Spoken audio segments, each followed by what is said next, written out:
அஜித்துக்கு அடுத்த லிஸ்டில் சிவகார்த்திகேயன். மோகன் ராஜா சிவகார்த்திகேயன் கூட்டணியில் விறுவிறுப்பா உருவாகிட்டு வர்ற படம் வேலைக்காரன். உணவு உற்பத்திக்கு பின்னால இருக்கிற அரசியலை மையமா வச்சு உருவாகிட்டு வர்ற இந்த படம் வர செப்டம்பர் 29 வெளியாக இருக்கு. இந்த நிலையில இந்த படத்தோட வெளிநாட்டு உரிமம் இப்போ விற்பனையாக தொடங்கி இருக்கு.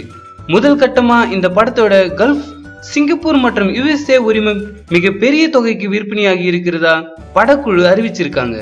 மேலும் விஜய் அஜித்துக்கு அப்புறமா ஒரு படத்தோட வெளிநாட்டு உரிமம் விற்பனையானதுக்கு இந்திய அளவுல ட்ரெண்ட் ஆகிறது சிவகார்த்திகேயன் தானும் படக்குழு பெருமிதத்தோடு சொல்லி இருக்காங்க. இந்த வீடியோ பிடித்திருந்தால் லைக் பண்ணுங்க. அஜித் மற்றும் சிவகார்த்திகேயன் பற்றி உங்களின் கருத்துக்களை கமெண்ட் பண்ணுங்க. மறக்காம சினிமா நியூஸ் அப்டேட்டை சப்ஸ்கிரைப் பண்ணுங்க.